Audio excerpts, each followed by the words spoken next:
stepping stone to success. Rohini College of Engineering and Technology near Anjagramam Junction, Kanyakumari Main Road, Palkulam. திட்டமிட்டபடி நாளை மறுநாள் 10ஆம் வகுப்பு தேர்வு முடிவுகள் வெளியாகும். புதிய பாடத்திட்டங்கள் அடிப்படையிலான புத்தகங்களை அறிமுகம் செய்த பின் அமைச்சர் ராஜ்மோகன் அறிவிப்பு. 10ஆம் வகுப்பு பொதுத் தேர்வுக்கான முடிவுகள் நாளை மறுநாள், அதாவது 20ஆம் தேதி வெளியாகிறது என்பதை இதன் மூலமாக நான் தெரிவிக்கிறேன். மேலும் எதிர்வரும் கல்வியாண்டு ஜூன் மாதம் 1ஆம் தேதி 1/6/2026 பள்ளிக்கூடங்கள் மீண்டும் திறக்கப்பட்டு தங்களுடைய வழமையான பணிகள் தொடர்கிறது. இதன் மூலமாக நான் தெரிவிக்கிறேன். 1 முதல் 3ஆம் வகுப்பு வரை உள்ள மாணவர்களுக்கு ஜூன் 4ஆம் தேதி பள்ளிகள் திறப்பு. பிற வகுப்புகளுக்கு ஜூன் 1ஆம் தேதியே பள்ளிகள் திறக்கப்படும் எனவும் அமைச்சர் ராஜ்மோகன் அறிவிப்பு.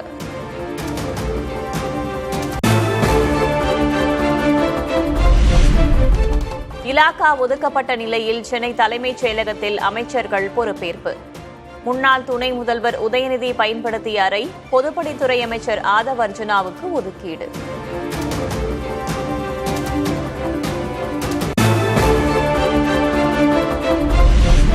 லாண்டர்ஸ் நோய் தொற்றால் பொதுமக்களுக்கு பாதிப்பு ஏற்படாது, மக்கள் அச்சப்பட தேவையில்லை என்று அமைச்சர் அருண்ராஜ் விளக்கம். ஒரு குதிரை இறந்ததா ஒரு செய்தி, அது பற்றி நான் அதிகாரிகிட்ட விசாரிச்சிருந்தாங்க. மனிதர்களுக்கு பரவற வாய்ப்பு இல்லைன்னு தெளிவாக சொல்லிட்டாங்க. அதனால மக்கள் இதை பற்றி ஒரு அச்சம் தேவையில்லை.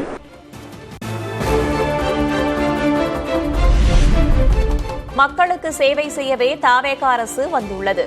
கடந்த காலம் போல இனி இருக்கக்கூடாது என்று அதிகாரிகளுக்கு சுகாதாரத்துறை அமைச்சர் அருண்ராஜ் அறிவுறுத்தல்.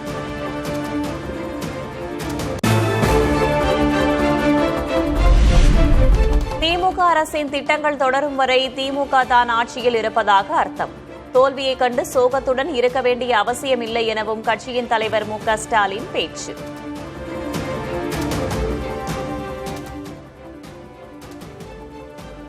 நாம் பெண்களுக்கு, மாணவர்களுக்கு, மாணவிகளுக்கு செய்திருக்கக்கூடிய சாதனைகள் எல்லாம் யாராலும் மாற்றிட முடியாது. ஆக திட்டம் நடக்கிற வரைக்கும் திராவிட மாடல் ஆட்சி தான் தமிழ்நாட்டில் நடந்துகிட்டு இருக்கு.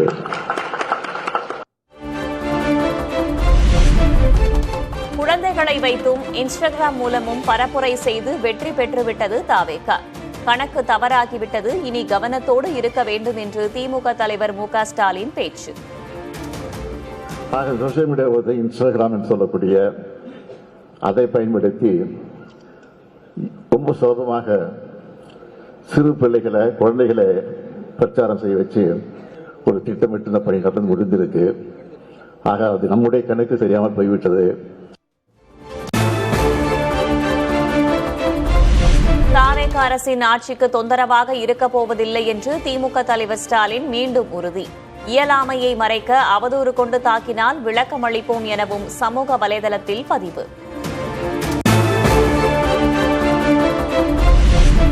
யார் எந்த பக்கம் போனாலும் டெல்டா எங்கள் பக்கம்தான் என்று எதிர்க்கட்சித் தலைவர் உதயநிதி ஸ்டாலின் பேச்சு. பெண்கள் தற்போதே தாவேகா ஆட்சியின் நிலையை உணரத் தொடங்கி இருப்பதாகவும் விமர்சனம். யார் எந்த பக்கம் போனாலும், எந்த மாவட்டம் எந்த முடிவெடுத்தாலும் டெல்டா எப்பொழுதுமே திராவிட முன்னேற்ற கழக பக்கம் தான் என்பதை நிரூபிச்சு காட்டிய அத்தனை பேருக்கும் முதல்ல என்னுடைய நன்றியை நான் தெரிவிச்சுக்கிறேன். திமுக அதிமுக சேர்ந்து ஆட்சி அமைக்க பேச்சு நடந்தது உண்மை. எடப்பாடி பழனிசாமியை முதல்வர் பதவிக்கு முன்னிறுத்தி ஸ்டாலின் அழைப்பில் எங்களுடன் பேச்சு நடந்தது. விசிக இடதுசாரிகளிடம் திமுக பேச்சு நடத்தியதை உறுதிப்படுத்தினார் விசிக தலைவர் திருமாவளவன். விசிகவும் இடதுசாரிகளும் பழனிசாமி முதல்வர் எனும் திட்டத்திற்கு ஆதரவில்லை என்று தெரிவித்ததும் என்னை முதல்வராக்க பேசினர். தாவேகாவுக்கு ஆதரவு கடிதம் கொடுத்த பிறகும் கூட தன்னிடம் பேச்சு நடத்தியதாக திருமாவளவன் பேட்டி.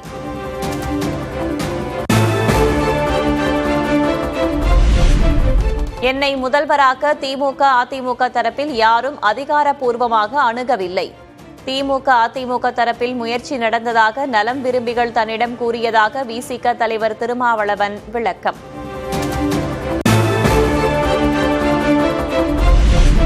எஸ்பி வேலுமணி தரப்புக்கு ஆதரவாக அதிமுக பொதுக்குழு உறுப்பினர்கள் யாரும் கையெழுத்திட வேண்டாம். பொதுக்குழு கூட்ட முயற்சி நடைபெறும் நிலையில் எடப்பாடி பழனிசாமி தரப்பு வலியுறுத்தல் என தகவல்.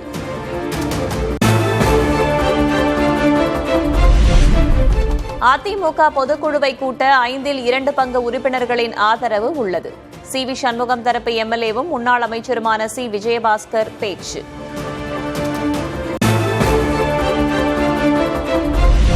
அதிமுகவில் பிளவு ஏற்பட்டிருக்கும் நிலையில் கட்சியிலிருந்து முன்னாள் அமைச்சர் செம்மலை விலகல். கற்பூரம் கரையலாம், கட்சி கரையலாமா? நோகுதையா, மனசு நோகுதையா என அறிக்கை. இந்த இயக்கத்திலே இன்றைக்கு நான் வேதனையோடு, கனத்த இதயத்தோடு, பொறுப்பிலிருந்தும் கட்சியிலிருந்து விலகுகிற முடிவை எடுத்திருக்கிறேன். சட்டமன்ற தேர்தலுக்கு பின் அதிமுகவில் நடக்கும் நிகழ்வுகள் மனவேதனையை அளிக்கின்றன.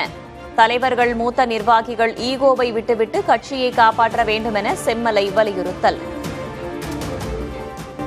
பொதுச் செயலாளர் அவர்கள், மற்ற தலைமை கழக நிர்வாகிகள், தலைமை கழக செயலாளர்கள், மூத்த நிர்வாகிகள் எல்லாம் இனிமேலாவது தங்களுக்கு இருக்கிற அந்த ஈகோவை மறந்து தாங்கள் செய்ய தவறிய அந்த குறைபாடுகளை எல்லாம் நீக்கி இந்த இயக்கத்தை காப்பாற்ற வேண்டும், வளர்க்க வேண்டும் என்றுதான்.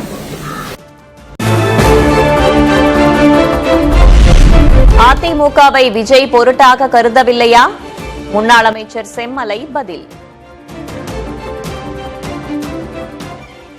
பாவேகா தலைவர் திரு விஜய் அவர்கள் இந்த இயக்கத்தை ஒரு பொருட்டாக கருதவில்லை என்று சொன்னால், அந்த அளவுக்கு நம்முடைய இயக்கத்தை நாம் ஒரு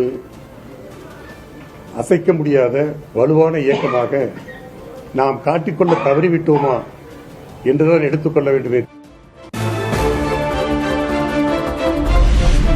பொது வாழ்விலிருந்து சில வாரங்களுக்கு ஓய்வெடுக்கப் போவதாக திமுக முன்னாள் அமைச்சர் பழனிவேல் தியாகராஜன் அறிவிப்பு.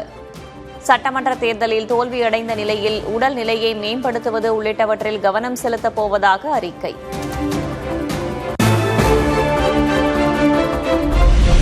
கேரளத்தின் 13வது முதல்வராக பதவியேற்றார் காங்கிரசின் சதீசன். காங்கிரஸ் தலைவர்கள் மல்லிகார்ஜுன் கார்கே, ராகுல் காந்தி, பிரியங்கா காந்தி உள்ளிட்டோர் பங்கேற்பு. ഞാൻ വടശ്ശേരി ദാമോദര മേനോൻ സതീശൻ എന്ന ഞാൻ നിയമം വഴി സ്ഥാപിതമായ ഭാരതത്തിൻ്റെ ഭരണഘടനയോട് നിർവ്യാജമായ വിശ്വസ്തതയും കൂറും പുലർത്തുമെന്നും ഞാൻ ഭാരതത്തിൻ്റെ പരമാധികാരവും അഖണ്ഡതയും നിലനിർത്തുമെന്നും ഞാൻ കേരള സംസ്ഥാനത്തെ മുഖ്യമന്ത്രി എന്ന നിലയിലുള്ള എൻ്റെ കർത്തവ്യങ്ങൾ 21 பேர் கொண்ட கேரள அமைச்சரவையில் 14 புதுமுகங்கள். காங்கிரசுக்கு 12, முஸ்லீம் லீக்கிற்கு 5, இதர கூட்டணி கட்சிகளுக்கு 4 இடங்கள்.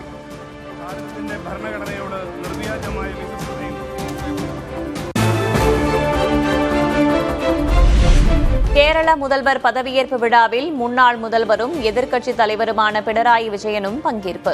அரசியல் நாகரீகத்திற்கு உதாரணமாக நடைபெற்ற நிகழ்ச்சி.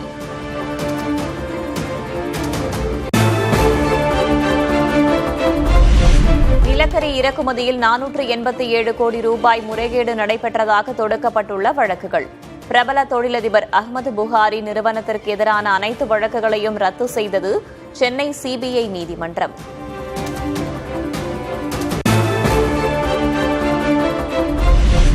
கோவில்பட்டி பேருந்து நிலையத்தில் காதலி கண்முன்னே காதலன் கொலை. பெண்ணின் தந்தை உட்பட 3 பேரை கைது செய்தது காவல்துறை.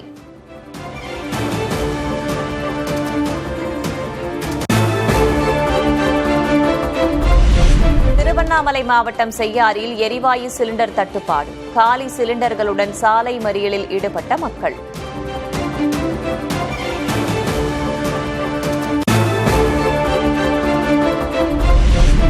நாமக்கல்லில் உற்பத்தி சரிவால் முட்டை விலை 5 ரூபாய் 60 காசுகளாக உயர்வு.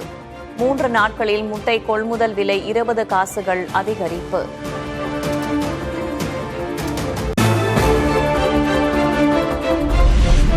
தங்கம் விலையில் இன்று மாற்றமில்லை. சென்னையில் 1 சவரன் தங்கம் 1,18,000 ரூபாய்க்கு விற்பனை.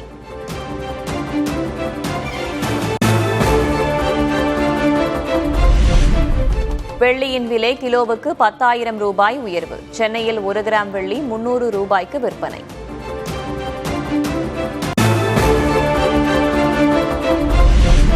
அமெரிக்க டாலருக்கு நிகரான இந்திய ரூபாயின் மதிப்பு வரலாறு காணாத சரிவு தொடர்கிறது. வர்த்தக தொடக்கத்தில் 96 ரூபாய் 20 காசுகளாக குறைந்தது ரூபாய் மதிப்பு.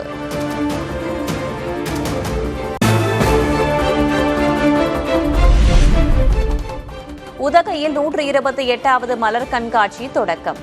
மனதை கொள்ளை கொள்ளும் வகையில் அமைக்கப்பட்டிருக்கும் மலர் அலங்காரங்கள்.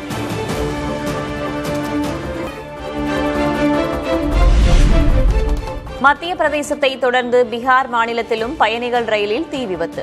பிளாட்பார்மில் நின்றபோது விபத்து நேரிட்டதால் பெரும் உயிர் சேதம் தவிர்ப்பு.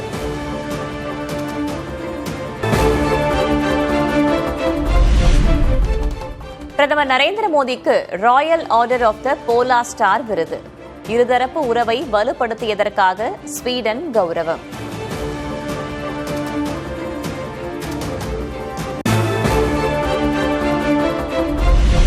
இந்தியா, ஸ்வீடன் போன்ற ஜனநாயக நாடுகள் இணைந்து செயல்படுவது அவசியம் என்று பிரதமர் நரேந்திர மோடி வலியுறுத்தல். பயங்கரவாதம் மனித குலத்திற்கே சவால் என்றும் பேச்சு.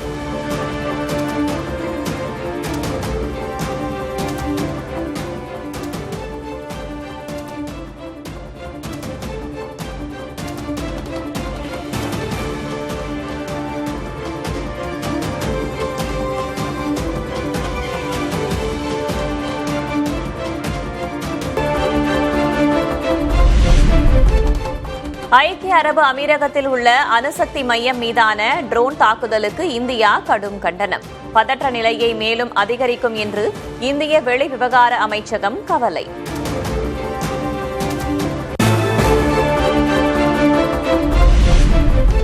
அமெரிக்கா, ஈரான் இடையிலான தற்காலிக போர் நிறுத்தத்தை நீட்டிக்க 5 நிபந்தனைகளை விதித்த அமெரிக்கா. பதிலுக்கு ஈரானும் நிபந்தனைகளை விதித்ததால் முடங்கும் அமைதி பேச்சுவார்த்தை.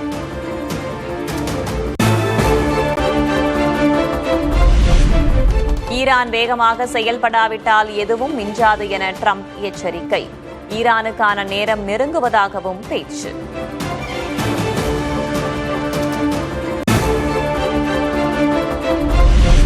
தெற்கு சீனாவின் பல்வேறு பகுதிகளில் பெய்த கனமழையால் குடியிருப்புகள் விளைநிலங்களை சூழ்ந்த வெள்ளம். பாதிக்கப்பட்டுள்ள மக்கள் வெளியேற்றம், மழைநீரை அகற்றும் பணி தீவிரம்.